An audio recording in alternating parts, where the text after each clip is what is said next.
Guyana was once one of the poorest countries in South America, but in just a few short years, it's become the region's oil-powered superstar. From pumping a humble 15,000 barrels a day in 2019 to over 630,000 barrels by 2024, Guyana's rise is nothing short of explosive. But here's the question no one's daring to ask out loud. Is this an economic miracle or a ticking time bomb? Let's unpack the Guyanese oil rush and why the rest of the Caribbean, especially Jamaica, is watching closely.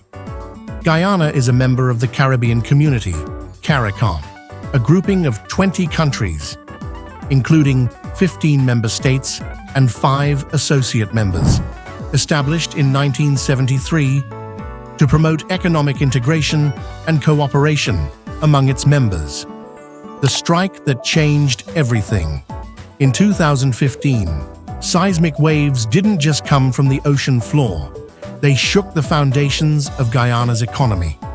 That year, ExxonMobil and its partners discovered massive offshore oil reserves in the Stabroek Block, about 120 miles off the coast. What started as hope soon turned into production, with oil flowing commercially by late 2019. It wasn't just another oil discovery, it was a game changer, the kind that rewrites history books. By 2024, Guyana was producing more than 630,000 barrels per day, and projections say it could reach 1.3 million by 2027. That would place this small Caribbean nation among the top oil producers in the world, shoulder to shoulder with global giants. Economic rocket fuel. Oil has catapulted Guyana into economic overdrive. The gross domestic product, GDP, numbers are jaw-dropping. 2020, 43.5% growth. 2021, 20.1%. 2022, 62.3%, the highest in the world. 2023, 38.4%. 2024, 34%. Guyana went from being a slow-moving economy to becoming the fastest growing in the world. Twice. And it's not just GDP. Export earnings have exploded too. In 2023 alone, Guyana earned $17.4 billion from exports, with $13.4 billion from crude petroleum. Oil now makes up 88% of all exports, a complete reversal from its previously diversified trade base. And then there's the Natural Resource Fund, Guyana's sovereign wealth vault. It now holds over 758 billion Guyanese dollars, with more than 2.6 billion US dollars expected in oil revenue for this year. That's about 37% of the country's national budget. This kind of financial power, if used wisely, could transform Guyana's future. The investment stampede.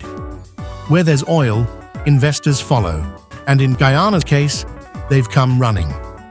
Foreign direct investment, FDI, shot up 60.5% in 2019. By 2023, Guyana's attracted over 7.1 billion US dollars in FDI, making it the 6th largest FDI recipient in Latin America and the Caribbean. ExxonMobil alone has already pumped in 30 billion US dollars into Guyana's oil sector. But this rapid inflow of foreign capital raises another question. Who's really in control? And is Guyana building long-term independence or dependency?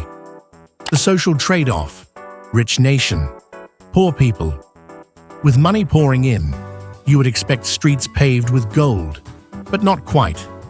Guyana still struggles with poverty, inequality, and unemployment, especially among youth.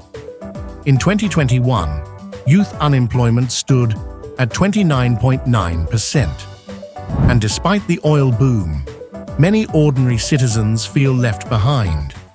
There are warnings of a resource curse, a well-documented phenomenon where countries rich in oil and minerals experience slower growth, poor governance, and social unrest. Guyana could be walking straight into that trap. Political tensions, corruption allegations, and growing ethnic divides have also raised red flags. Many fear that the wealth from oil may enrich a select few while widening the gap for everyone else. The deeper question is this: can oil wealth buy social harmony, or will it fuel division? The environmental gamble. Guyana's oil boom is a climate paradox. This is a country famed for its rainforests, rich biodiversity, and ecological beauty. But oil production carries massive risks: oil spills, coastal erosion, marine pollution, and rising greenhouse gas emissions. Flaring of natural gas alone could push 25 million metric tons of CO2 into the atmosphere annually. That's a massive carbon footprint for a nation once seen as a climate-friendly green zone. Environmental advocates warn of a weakened regulatory system. Some contracts reportedly limit the government's ability to intervene in oil operations, even if environmental harm is discovered. Imagine that: a small country risking its environment and sovereignty for big oil. Boom economy, but at what cost? Here's where it gets tricky. Yes, Guyana's GDP is climbing, but can it translate oil money into roads, schools, healthcare, and jobs fast enough? If not, frustration will grow. And history shows us, whether in Nigeria, Venezuela, or Equatorial Guinea, resource wealth without responsible governance is a recipe for disaster. And while oil may bring riches, it also brings volatility. One crash in global oil prices, and the entire budget could go belly up. Urge Guyana to diversify, invest in education, agriculture, tourism, and manufacturing while it still has the means. Voices on the ground. Despite the risks, there is real hope on the ground. Many Guyanese believe this is their moment, an opportunity to lift the country into a modern era. There's anticipation of job creation, better infrastructure, improved electricity, and national pride. But hope must be backed by planning.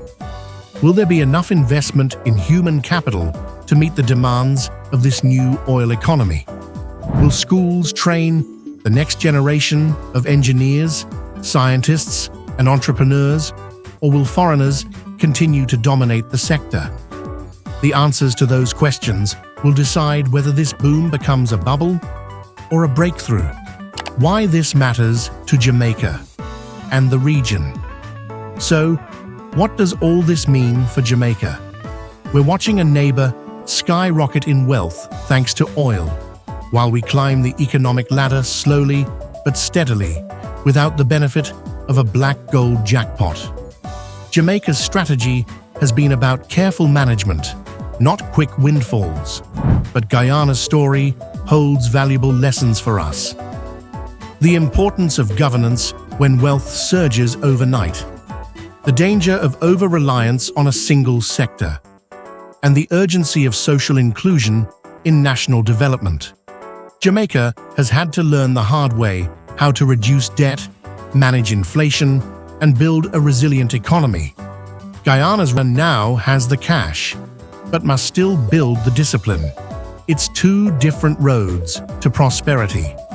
But which one leads to lasting success? Guyana is standing at the crossroads of history.